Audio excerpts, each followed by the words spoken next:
Hello, Dammo, Jinang Wang Nom Masaing, Hibang ina hun hoi hun man phang pi piak percent tunga lungdam ka ko nom masahi. Topic tham lo ina mete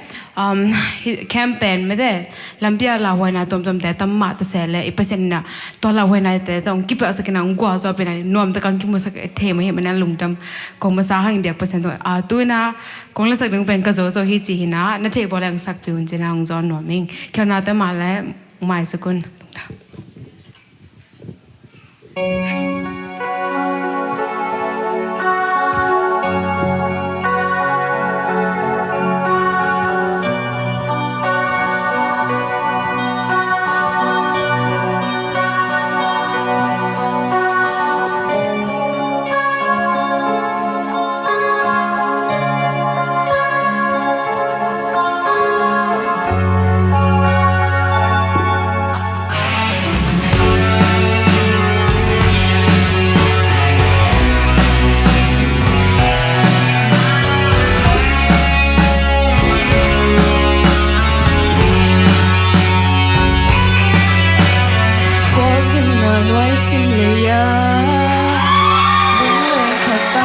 Bang kahia building nei loka